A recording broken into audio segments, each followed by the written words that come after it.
Você já deve ter ouvido algum homem chamar uma mulher de louca. Mas será mesmo que as mulheres têm essa tendência? De onde vem essa fama e a que ela serve? Eu sou Marcela Azevedo e hoje nós vamos falar sobre a loucura, a luta antimanicomial e o que isso tem a ver com a opressão das mulheres. Eu sei, tua vida não é brincadeira, porque os teus sonhos coletivos é de guerreira. O sol se põe camarada, a noite... Antes de dar sequência no vídeo, já curte o nosso canal, aciona o botão de notificação para não perder nada do nosso conteúdo e segue a gente aí nas redes sociais. Camille Claudel, uma artista plástica francesa que viveu no século XIX, começou a estudar artes em 1881, na única escola que aceitava mulheres na época. Em 1884, ela iniciou um trabalho na oficina de Auguste Rodin, um artista já bastante reconhecido na capital francesa. Foi professor dela e depois viria a se tornar seu amante. Os dois construíram uma relação de mútua contribuição no trabalho um do outro. Porém, Auguste Rodin era casado e não tinha nenhum interesse em encerrar essa relação. E foi construindo, então, com Claudel, uma relação de afeto, trabalho e se aproveitou do talento dessa jovem artista. Camille acabou engravidando de Rodin, porém sofreu um aborto. E após esse episódio, entrou num profundo processo de depressão. Começou a se isolar e destruiu uma série das suas obras que já vinha construindo. Decidiu então se separar de Rodin e seguir a sua carreira de maneira independente. Tinha talento para isso, tinha obras que poderiam ser expostas nas principais galerias da França, porém, devido ao machismo da época, muitas artistas, muitos organizadores de exposição fecharam as portas para o seu trabalho. Camille ficou pobre, sozinha e contou apenas com o apoio do seu pai até o momento da sua morte em 1913. Após esse fato, a sua mãe e seu irmão decidiram internar Camille numa instituição psiquiátrica, por onde ela viveu ao longo de 30 anos, mesmo os médicos dizendo à família que ela não tinha necessidade de viver encarcerada. Camille tinha um delírio recorrente, a de que Rodin roubava suas obras. E isso tinha uma base bem concreta, já que era público na época a informação de que Rodin roubou diversas obras de Camille e as apresentava em exposições como se fosse dele. Camille perdeu a sua liberdade, teve seu talento ceifado por conta de uma sociedade machista que não permitia às mulheres a sua independência, o desenvolvimento do seu trabalho e muito menos o respeito à sua dor. Trazemos a história de Camille Claudel porque, apesar da distância histórica e geográfica, sua trajetória tem muita relação com a de várias mulheres aqui no Brasil. A psiquiatria, o conhecimento psiquiátrico sempre foi utilizado para reforçar o machismo e a discriminação em relação às mulheres, assim como o domínio do poder público e dos homens em relação à sua vida, ao seu corpo e à sua existência. No Brasil, mesmo antes da existência dos manicômios, as mulheres tidas como dissidentes já eram enviadas para os conventos, ali no século XVIII até o século XIX. A partir desse período, com a nova república, com a constituição da república no país, surgem então as instituições chamadas de longa permanência, os manicômios, baseados também no conhecimento da psiquiatria e em diversas teorias que atribuíam às mulheres características naturais para o adoecimento mental. Segundo Magali Engel, uma historiadora que aborda exatamente o tema da loucura e a opressão das mulheres, relata que a menstruação, a gestação e o parto eram considerados elementos principais no adoecimento mental e por isso atribuído diretamente às mulheres essa tendência à loucura. Em 1904 surge a primeira grande instituição relacionada com a loucura, né? O Hospital Nacional de Alienados. E nesse período se combinavam então as teorias higienistas e racistas que dominavam as cidades, fruto do período pós-escravocrata e que se decidia e se destinava o futuro da população negra que vivia no país. Naquela época, se tinha como entendimento de mulheres saudáveis aquelas que tinham condições de terem filhos saudáveis, né, e doar esses filhos à pátria. Ou seja, qualquer movimento, qualquer comportamento das mulheres que rompesse com a maternidade, que rompesse com o cuidado da casa, né, com o ser boa esposa, fazia com que elas fossem já definidas como adoecidas mentalmente. Obviamente que esse comportamento era atribuído às mulheres brancas, já que para as mulheres negras a caracterização era exatamente o contrário. O médico maranhense Raimundo Nina Rodrigues foi um dos principais representantes da chamada criminologia positivista da época e que apontava nos seus trabalhos a necessidade de um código penal distinto para pessoas brancas e pessoas negras. Segundo a teoria do médico Nina Rodrigues, as mulheres negras não eram boas mães, tinham um comportamento sexual desregrado e por isso a tendência à prostituição e praticavam uma religião profana, né, o que as colocava diretamente relacionadas a tudo que havia de diabólico na época. Esse discurso sobre as mulheres negras era, na verdade, uma justificativa para a inferioridade de toda a população negra, já que uma sociedade era considerada evoluída a partir do controle que ela tinha sobre as mulheres. E uma vez que as mulheres negras não tinham esse controle, não eram controladas na sua vida sexual, nas suas práticas, né, religiosas, etc., isso denotava ao conjunto da população negra uma condição de inferioridade em relação à população branca. Tudo isso serviu de base para o desenvolvimento das teorias racistas no país, que vão se manifestar em todos os aspectos da vida social, inclusive até os dias de hoje. Na esteira desse processo, então, os manicômios se estabelecem como grandes instituições e vão funcionar até a década aqui de 1980, né, nos anos 80, quando a gente vai ter um processo de manifestação e mobilização no país.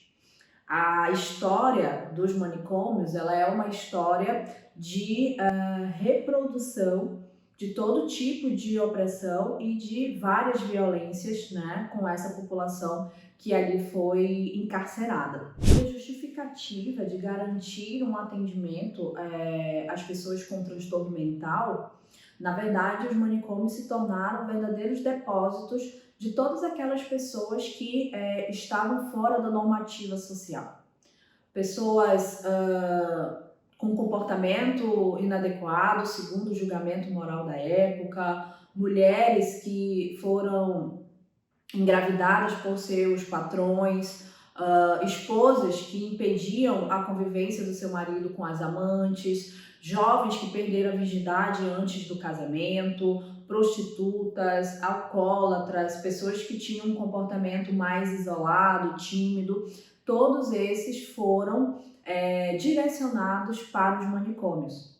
Em 2013, a jornalista Daniela Arbex lança o livro O Holocausto Brasileiro, em que ela faz um relato do período, né, de existência daquele que foi o maior manicômio no nosso país, a colônia de Barbacena, onde mais de 60 mil pessoas passaram por aquela instituição com essa realidade diversa, né? Sem que sequer tivessem algum tipo de diagnóstico de adoecimento mental. O Hospital Colônia de Barbacena, projetado para receber 200 pacientes, chegou a reunir, em 1960, mais de 5 mil pessoas.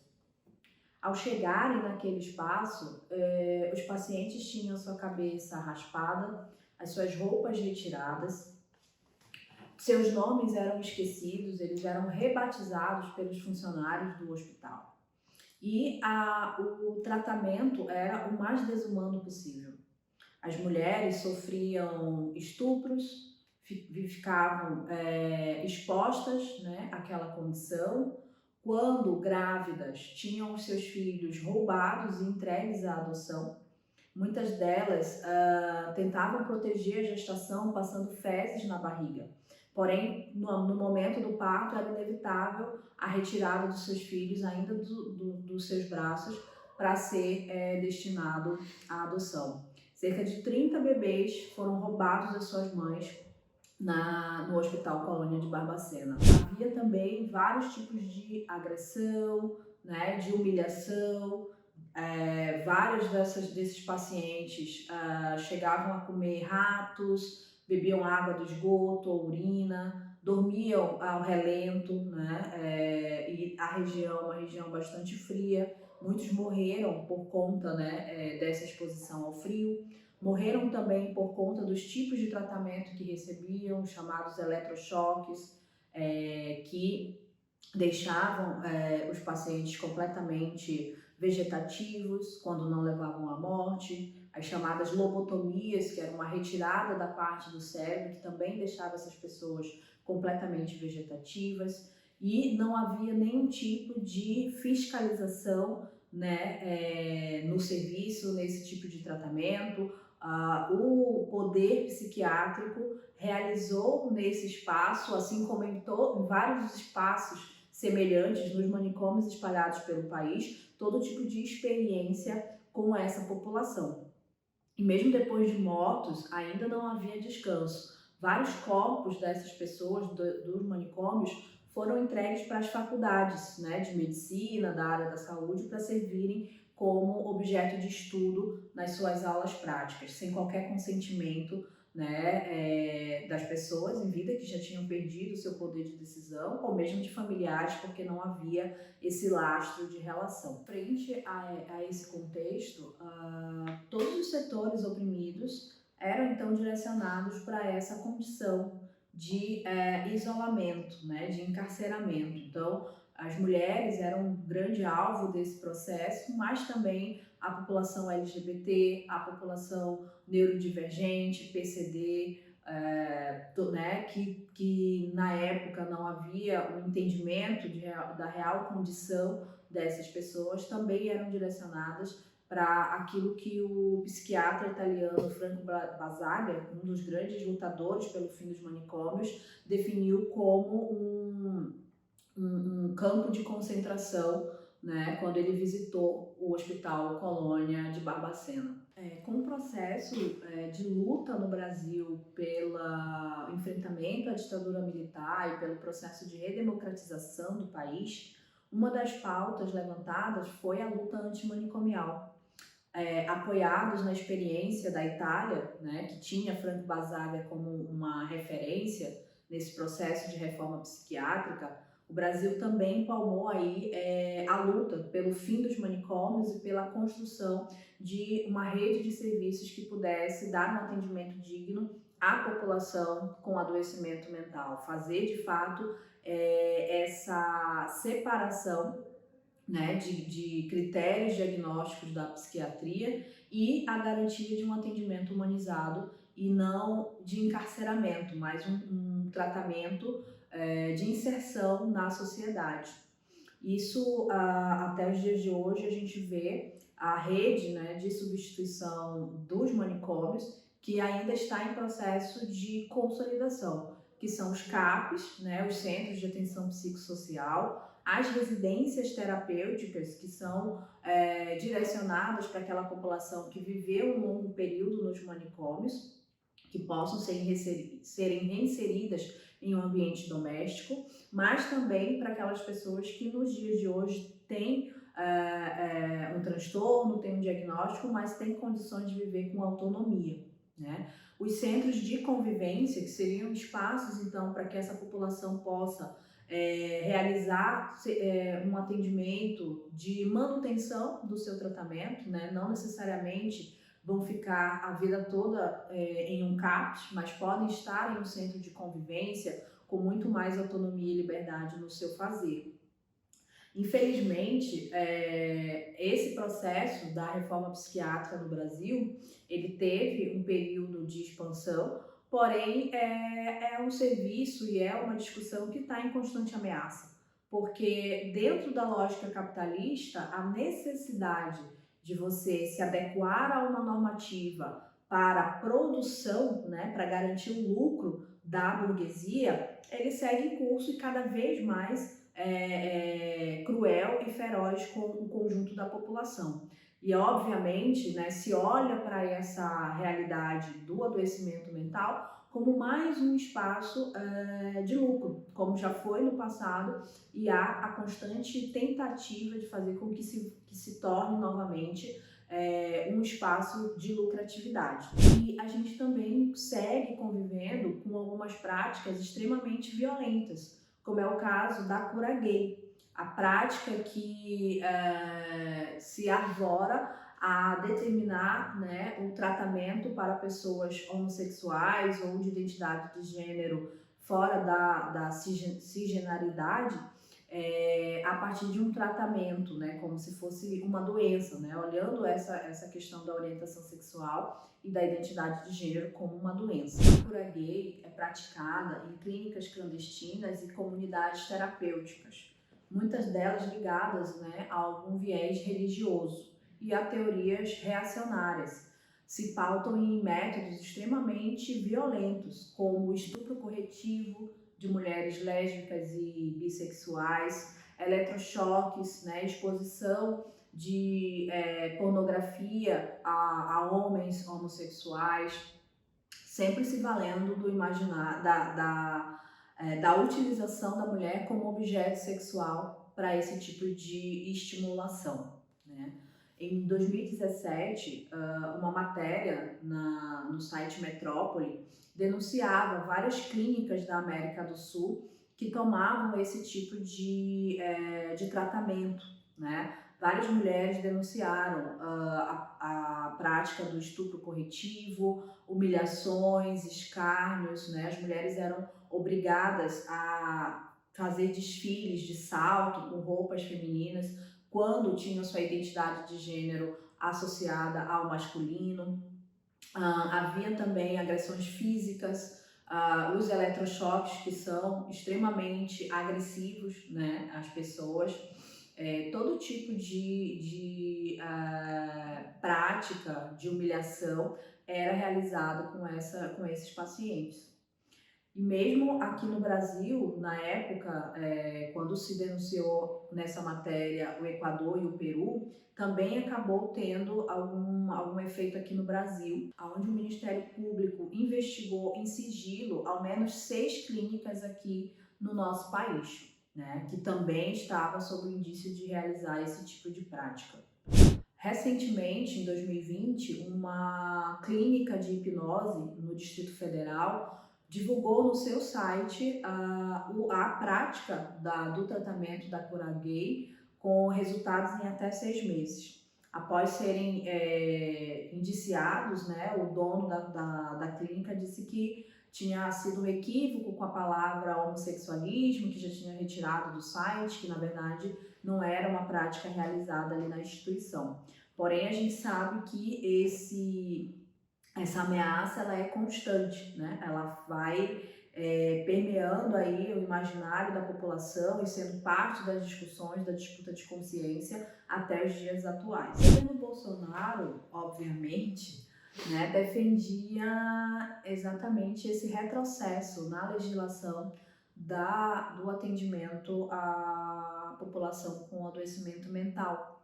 E desde o seu primeiro ano de governo já se evidenciaram algumas medidas que iam nesse sentido, né? Em 2019, o Ministério da Saúde apontou a necessidade, né, defendeu com que o SUS comprasse diversos aparelhos de eletroconvulsoterapia, o eletrochoque, e também começou uma discussão para as internações compulsórias, ou seja, aquelas internações obrigadas, né, da população, obrigatórias, sem que o paciente tivesse o acordo com aquele tratamento. Durante a pandemia, em 2020, também surgiu uma ameaça de revogação de 99 pontos da chamada política de reforma psiquiátrica, entre as quais se transferiria, né, a política de saúde mental da área da saúde para a área da assistência social. Isso iria significar uma mudança no orçamento para os serviços da rede de atenção psicossocial, os CAPs, residências terapêuticas, entre outras. E como parte dessas medidas também se apontava a extinção do CAPS-AD, que é o Centro de Atenção Psicossocial para a população dependente química e de álcool, né, de drogas e álcool, que tem um tratamento totalmente específico, especializado e diferenciado. E esse processo, né, essa discussão toda se deu em parceria com a Associação Brasileira de Psiquiatria, que desde o processo da década de 80 com a reforma psiquiátrica foram críticos a essas mudanças, porque de certa forma, né, perderam o poder e o domínio sobre essa área de atuação. Bolsonaro pretendia retirar o dinheiro da rede de atenção psicossocial, ou seja, dos serviços do SUS, mas queria direcionar esse dinheiro para as comunidades terapêuticas. Hoje existem mais de 2.000 comunidades terapêuticas no Brasil, a maioria delas vinculadas a organizações religiosas, católicas, evangélicas, e o governo Bolsonaro direcionou investimento público para pelo menos 1/3 delas. Porém, é importante dizer que essa parceria pública-privada com as comunidades terapêuticas teve início lá no governo Lula em 2010, já com essa lógica de direcionar o dinheiro público para essas comunidades que são baseadas em tratamento religioso, que não contam com equipes profissionais qualificadas para o atendimento à população, principalmente de dependente química e álcool, que é o público que essa comunidade mais atende, e com várias denúncias de maus tratos, de uso da largoterapia, né, ou seja, da obrigação dos usuários, né, dos pacientes a realizarem trabalhos para custear a sua permanência ali. O movimento da luta antimanicomial se organizou no último período e apresentou ao governo Lula uma carta na qual exigia a ruptura dessas relações com as comunidades terapêuticas. De início, o governo tentou mediar, fazer ali algumas adequações nos critérios para esse tipo de parceria, mas o movimento seguiu mobilizado, seguiu tensionando e em abril agora de 2024 o governo então decidiu destituir essa parceria com pelo menos 80% dessas comunidades, reconhecendo que elas não tinham critérios para esse tipo de intervenção junto ao SUS. Entretanto, o financiamento dessas instituições não foi afetado por essa resolução, porque elas são reguladas por um decreto de 2019 que está ligado à Política Nacional sobre Drogas, né? Então, na verdade, seguem recebendo dinheiro público para esse tipo de tratamento, né, sem nenhuma comprovação científica de eficácia no atendimento a essa população. Até aqui a gente vai entendendo como que se constitui então essa relação da loucura com o comportamento feminino, né? A gente vê que diversas teorias foram construídas para relacionar um comportamento que questiona, né, o nosso lugar de submissão, que questiona papéis já pré-determinados da nossa existência como uma característica de um adoecimento mental, tanto para as mulheres de um modo geral, como para as mulheres negras, né, que foram tomadas aí a partir de teorias higienistas e racistas, tomadas com um comportamento totalmente desestruturado frente à normativa social. E toda essa construção, ela se reflete até os dias de hoje, quando as mulheres, né, são então tomadas como as loucas por questionarem determinadas relações sociais, né, por questionarem o comportamento masculino dentro das relações afetivas, ou por assumirem o domínio mesmo sobre a sua vida, sobre os seus projetos, etc. Então, até os dias de hoje a gente vive o reflexo dessa construção social que nos coloca como as loucas da sociedade. importante dizer que o adoecimento mental ele é pautado em várias bases, nos aspectos clínicos, né, hereditários, mas também nos aspectos sociais. E é verdade que o que adoece as mulheres nessa sociedade capitalista é o próprio machismo, é a própria violência, é a própria reprodução de todo tipo de discriminação, segregação, de violência psicológica a qual nós somos submetidas. Acrescentando-se a isso as mulheres negras, ao racismo, né, a coisificação dessas mulheres desde muito jovens, desde muito meninas. Não à toa são as meninas negras o principal alvo das violências sexuais que ocorrem no nosso país, e também da população LGBT, né, com todo tipo de exposição, de humilhação, de satirização da sua orientação sexual ou da sua identidade de gênero desde muito cedo também. E a gente vê que nessa população os índices de adoecimento mental, os índices de suicídio são enormes por conta de todo esse contexto social que impõe esse adoecimento. Então, para nós, discutir saúde mental passa por discutir esses comportamentos normativos que são impostos para a gente, passa por discutir as condições sociais de existência da população, da maioria da população, né, a população trabalhadora que vive sem o mínimo de garantia de alimentação, de moradia, de trabalho, de lazer, né, de cultura. Tudo isso gera, né, um contexto bastante adoecedor.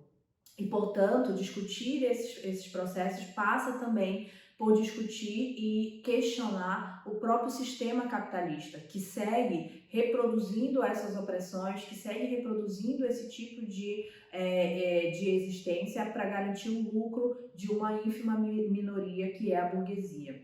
Então, essa discussão de saúde mental, do tipo de tratamento que tem que se dar a essas questões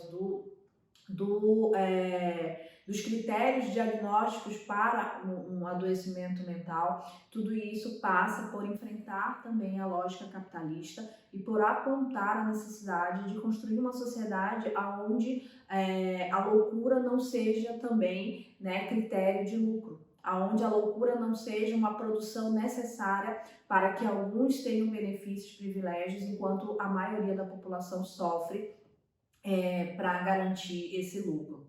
Então, o vídeo de hoje foi isso, né? Se você gostou do conteúdo, já curte aqui o nosso vídeo, compartilha com os familiares, com os amigos, compartilha nas suas redes, já indica aí o nosso canal e aciona o botão de notificação para não perder os outros conteúdos que vão vir por aí.